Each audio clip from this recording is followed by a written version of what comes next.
For the first time in decades, Hank Williams Jr., now 76, sat down in a quiet room filled with dusty albums, old photos, and fading memories and spoke the words he had always avoided. "I'll tell you the truth about what actually happened to my father."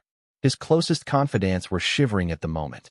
Hank Jr. spent the most of his childhood under the imposing shadow of his father, Hank Williams Sr., a man whose music influenced a generation, but whose untimely death at the age of 29 devastated his family and left a mystery in its wake. The ghost of Hank Jr.'s father haunted every stage he walked and every line he sang, even though he never really knew him. So far, he has remained largely mute. A change occurred. Hank Jr. eventually broke, whether it was from age, loss, or something he discovered among his father's old possessions. Decades of quiet. Furthermore, what he's going to disclose goes beyond simply casting doubt on the official narrative. It could change a legend's truth. Hank Williams Jr. began studying how to be a symbol as soon as he was able to walk, in addition to learning how to be a boy. He was constantly reminded that he was Hank's son by everyone around him, as though his name were both a burden and a legacy. And mystery and suffering were the foundation of that legacy, and queries that nobody dared to respond to. Growing up, Hank Jr. heard tales of his father's last hours, the Cadillac ride to Canton, the Knoxville halt, and the odd silence that after. Although Hank Sr.'s death was officially attributed to heart failure caused by alcohol and prescription drug misuse, young Hank Jr. heard all of the unofficial rumors that suggested otherwise. He recalls interrupting talks as soon as he walked in. He recalls hearing names, men dressed in suits, physicians who vanished, friends who never returned calls. Above all, he can still picture his mother's face. Audrey kept her secrets to herself and never spoke out loud. Hank Jr. once admitted, "I always felt like there was something more, something no one wanted to publicly state." Perhaps they were correct. Not to. Hank Jr. was already being prepared to follow in his father's footsteps by the time he was 10 years old. In an attempt to project a man he never truly knew, promoters hired him to perform at events while wearing his father's smile and performing his songs. No boy was spotted by fans. They perceived a second opportunity. Hank Jr., however, had little interest in copying. He began to pose more challenging queries as he grew older. What caused his father's body to be moved so fast? Why did the witness reports differ? Why did so many important people in the final hours of his father's life either disappear or remain silent? He did what he always did since no one provided him with definitive answers. He gave the song his all. However, the reality festered in the back of mind. He started going to see his father's old pals, the few who would still converse. He combed through newspaper clippings, read old letters, and even engaged a private investigator in the 1980s to locate medical records that had been inexplicably lost. He opened one door after another, but each one was locked. Then, however, an unforeseen event occurred. A box that had been stored by an elderly family acquaintance showed up decades later. There were photographs, handwritten notes, and a recording that the public had never heard before. And all Hank Jr. believed he knew about his father will be altered by what he heard on that recording. Hank Williams Jr. concealed that box for years. He avoided discussing it with reporters, supporters, or even close friends. However, his voice faltered when he eventually talked about its contents. A reel-to-reel tape with a date barely weeks before Hank Sr.'s passing was found within the box. On it, Hank Sr. is heard playing his guitar softly while by himself in a room. The song he was humming was never included on any of his albums. There was a distinct sense of foreboding in the words, which were raw and broken. In between lines, he murmurs, "They're coming for me shortly. It's the men in suits, not the alcohol or the medicines. What I know, they know." For Hank Jr., it validated a long-suppressed suspicion that his father was more than just a victim of addiction and loneliness. Perhaps suppressed, there had always been a persistent rumor that Hank Sr. knew too much about certain people in the Nashville machine, or perhaps had tangled with powerful promoters connected to illicit dealings that Hank Jr. was involved in. After repeatedly listening to the audio, Hank Jr. recalled hearing family members whisper about how his father had attempted to leave to establish something independent, and how that had alarmed people in high places. He was chilled by what they discovered after taking it to a sound engineer, who cleaned it up and boosted the backdrop. Over Hank Sr.'s grumbling came a second, almost audible voice. "You won't make it to New Year's if you keep doing this," the voice adds. On New Year's Day, Hank Sr. passed away. Hank Jr.'s passion was rekindled by the revelation. In an attempt to locate the enigmatic Dr. P.H. Cardwell, he started searching for old medical records once more. "You appear to be alive," according to the last man who apparently examined Hank. However, each request ended at a dead end. According to reports, some files were deleted, while others were sealed. The circumstances of that winter night in 1952 seemed to be something that someone or some group intended to remain hidden.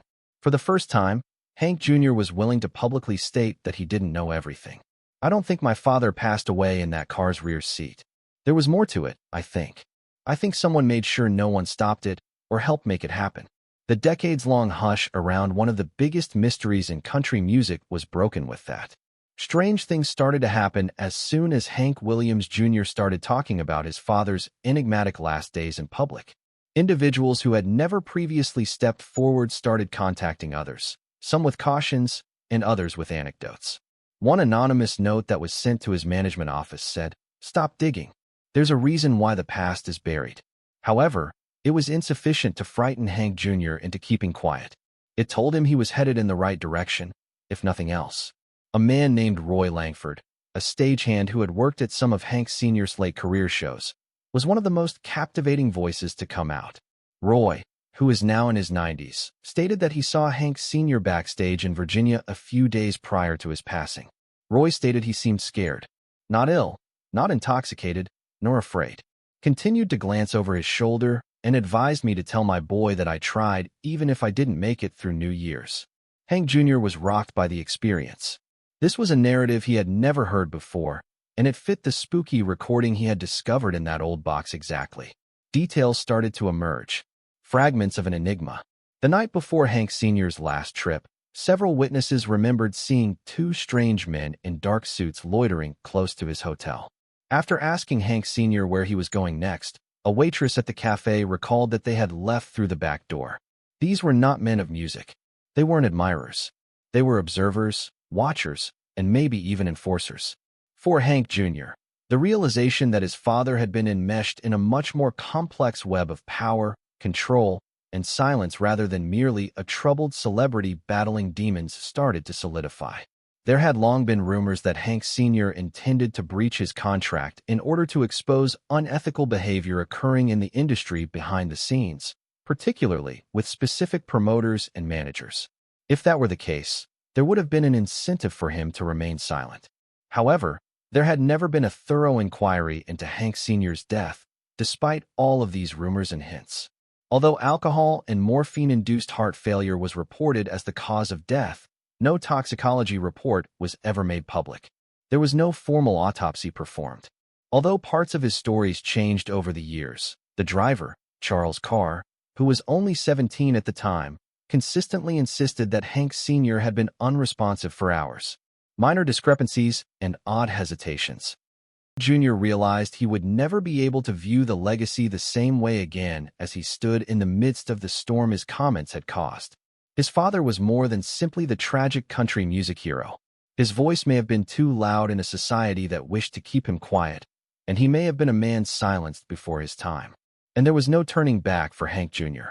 Hank Williams Jr. had been silently bearing the weight of a father he never really knew for years. A guy so enmeshed in myth and legend that even his own family was unable to distinguish fact from fiction. However, the more Hank Jr. learned, the more he understood that the man behind "I'm So Lonesome I Could Cry" and "Lovesick Blues" was more than just a talented, troubled individual.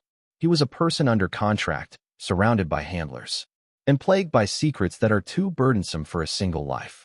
The most profound enigma of all is faced by Hank Jr. in Part 5. What actually transpired in his father's last hours. December 31st, 1952. Bad weather and poor health prevented Hank Sr. from performing for a crowded New Year's Eve crowd in Canton, Ohio. Rather, he was driven from Knoxville, Tennessee, due to a last-minute agreement. Charles Carr, Hank Jr., who was just 4 years old at the time, would thereafter recall that evening as the day the music in his home permanently stopped playing. However, there are still several gaps in the trip's timeline, including what transpired between Knoxville and Oak Hill, West Virginia. According to Charles Carr, Hank Sr. slept quietly in the back seat of his baby blue Cadillac for the majority of the journey. However, a number of others who saw them on the road disagreed. Hank Sr. appeared ill, according to a Bristol, Virginia hotel porter. Ghostly gray, he remembered.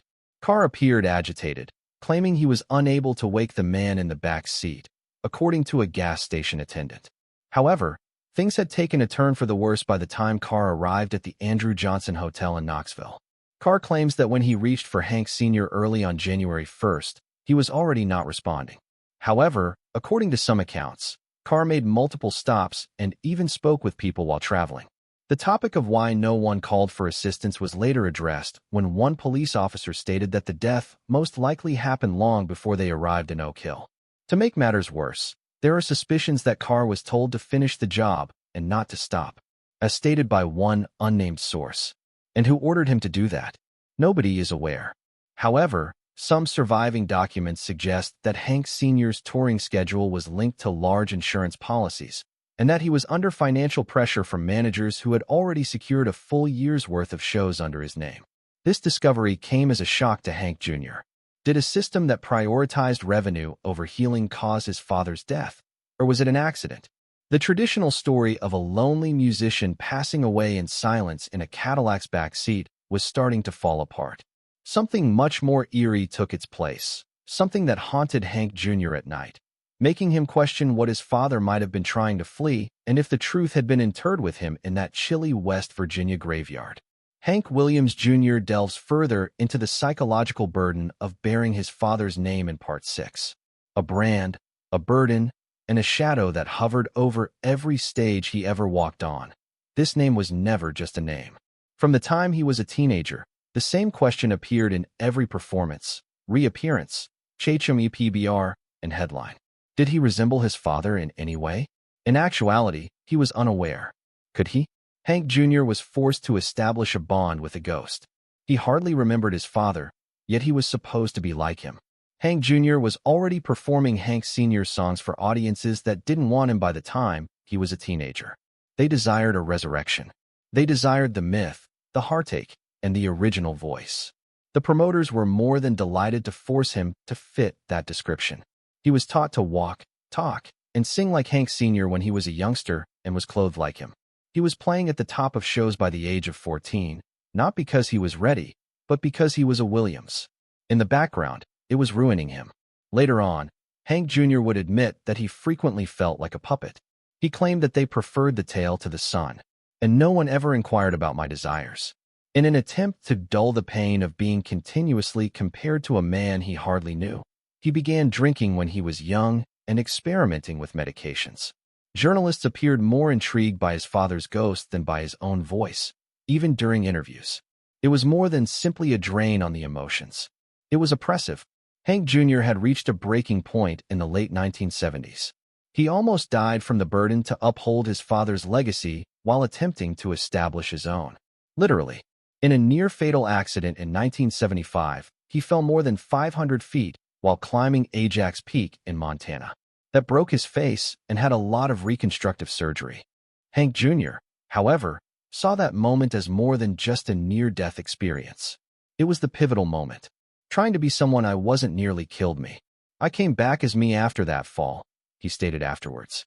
He changed his message, his persona, and his music after that. He began fusing blues, outlaw country, and southern rock, something his father was never able to do. And Hank Jr. at last discovered something he had never had before in that fusion. Liberty. Not because of the name, but because of the anticipation. He also felt, for the first time, that he was more than just the son of Hank Williams. He was Hank Jr., a survivor who had emerged from the shadows at last. It would be impossible to tell Hank Williams Jr.'s tale without delving into the years after his injury. For that's when the fire really started. We examine Bosphus's rebirth in Part 7. Following his near-death experience on that mountain, Hank Jr. emerged physically altered.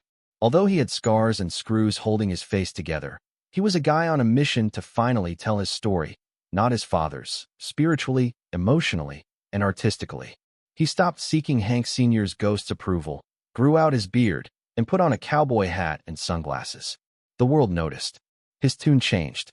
It was more outlaw, gritty, louder, and angry than anything he had ever dared to release. Not only did albums like Whiskey Bent and Hellbound and Family Tradition change Hank Jr.'s music, but they also changed his audience's perception of him. He evolved into one of the most rebellious and unique voices in country music, not just the son of a great. However, success brought with it new conflicts. At times, the country establishment was unsure of how to respond to Hank Jr.'s development. He didn't care that he was too country for the rockers and too rock for the traditionalists. He bent over it. He paved the way for following musicians like Travis Tritt, Kid Rock, and even Eric Church by serving as a link between Southern rock and outlaw country. He was himself, without apology, raw, honest, and flawed. During this time, Hank Jr. began talking more candidly about his father. The suffering, the man, not just the myth. The genius. Demons. He acknowledged in interviews that rage had a role in his revolt. Rage against a man who abandoned him at such an early age. Rage at a society that prevented him from grieving in a healthy way. I was angry with him for years. Angry that he wasn't there. Angry that he left me with all this weight, Hank Jr. once remarked.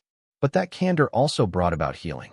Songs like Living Proof, Have Settled Down, and All My Rowdy Friends were more than just great tunes. They were personal narratives. They were letters to the spectators who saw him grow up in a glass box, to his father, and to the industry. Additionally, by revealing the darkness, Hank Jr. gave others, particularly the sons of well-known fathers, the opportunity to discover their own truth. By the 1980s, he was casting his own shadow rather than merely existing in Hank Senioricas. And he didn't feel like a young lad chasing a myth when he looked up for the first time in his life. He turned to face the audience, who were applauding him from the stage. For Bosphus, for a survivor whose soul and scars had shaped his legacy. Something odd started to happen when Hank Williams Jr. grew comfortable with his newfound prominence. Hank Sr.'s shadow grew closer rather than smaller with each successful album, sold-out arena, and boisterous cheer from the audience yelling Bosphus. Part 8 delves deeply into the unsettling fact that Hank Jr.'s father's ghost was always waiting in the rearview mirror, regardless of how far he ran. Additionally, it was riding shotgun at times. Hank Jr. was an indisputable power by the early 1990s. A Country Boy Can Survive, one of his songs, became a rural America anthem. He became well known due to his famous Monday Night Football theme. He was an unrepentant Southern legend, a wealthy, and a renegade. However, people close to him started to perceive something else behind the bluster. Hank Sr.'s legacy was starting to become more of a burden than a source of inspiration. Backstage, Hank Jr. would occasionally fall into abrupt quiet while gazing at a picture of his father, as if attempting to retrieve answers from the past, according to friends. His tone toward Hank Sr. started to become pensive, and occasionally even resentful, in interviews. "You all adore him because he passed away at a young age. But I had to live with what he left behind," stated Hank Jr. It was not a message about fame or fortune. His life became a game of catch-up with a ghost because of the trauma, expectations, and continual comparison. He began discussing the internal struggle he had held for decades more candidly. He told Rolling Stone, "I never asked to be his son. My dream was to play baseball. I desired a father." For fans, that comment struck a chord. Who'd only saw the rugged, gun-wielding outlaw perform live. The musician who sang about freedom and beer was also a man who struggled with identity and abandonment. This psychological conflict began to show in his music as well. Songs like Man of Steel were armor, not just bluster. He stopped talking about his father, and when they did show up, they were either laced with fatigue or veiled in sarcasm. Even if it was hidden from view, the anguish was there. Under a thunderous Southern rock anthem, it sounds like a blues riff. Hank Jr. grabbed the stage to sing his father's song, "I'm So Lonely I Could Cry," during a tribute event. He did not, however, perform it as a cover. He did it as if it were a confession. Eyes closed, trembling soft. He did not bow as the last note hung in the air. He remained silent. He simply left the stage. A standing ovation was given by the audience. Hank Jr., however, had no intention of impressing them. He was attempting to communicate with someone who was never able to witness him grow into the guy he was. And the applause was irrelevant at that point. It didn't matter about the stage lighting. Hank Williams Sr.'s myth was irrelevant. The sun alone did. The person who is still attempting to reconcile with the parent he never truly knew. Toward the end of his illustrious career, Hank Williams Jr. did something that no one anticipated. He reduced his speed. Once renowned for his wild evenings, outlaw songs, and explosive live performances, the guy started spending more time in nature and less time on stage. He went hunting, fishing, and strolled through the same forest that had provided him with solace as a youngster. At the age of 76, Hank Jr. suddenly found the words he had been dragging about all his life in that stillness. He had never before ventured to speak out about his father, Hank Sr. Hank Jr. glanced straight at the camera during a rare sit-down interview from his Tennessee ranch, speaking in a calmer tone than his followers were accustomed to. He acknowledged that I used to be upset about his leaving, that everyone wanted me to be him, and that I had to navigate life without a blueprint, just shadows and stories. However, he hesitated, and his expression changed. But now I see it at last. He was hurt. He was just a man. He cracked. He made an effort. He continued by saying that he used to attempt to outsing, outlive, and outdrink his father's ghost. But until you stop running, ghosts don't go away, he remarked. I then came to a standstill. According to Hank Jr., he has been reviewing old letters, notes, and even unsent drafts that Hank Sr. wrote to his mother and ex-wife Audrey. He discovered something unexpected in them: vulnerability. Even at the height of his celebrity, Hank Sr. talked of feeling lost, confused, and depressed. Hank Jr. didn't see a legend for the first time. He witnessed a damaged young guy who had no manual for achieving success, finding love, or becoming a father. One letter was very noticeable. "Hit Hank Jr. like a freight train," wrote Hank Sr. "I felt like I was failing him by not being him all these time," he remarked. "As it happens, he wanted me to be myself." Hank Jr. now talks about his father with more empathy than animosity. He plays Hank Sr.'s songs because he connects with them in a new manner, not just because they are classics, as honors rather than obligations. Hank Jr. stated, "He gave me warning, but he gave me music. I survived, even if I didn't avoid every error." In doing so, Hank Williams Jr. gave his fans something his father was never able to: a second act, a full-circle story, and the truth about the man they both called Hank. At 96, the son of the greatest country music legend finally emerged from the shadows, not with defiance, but with peace. He no longer sings against the past, but with it.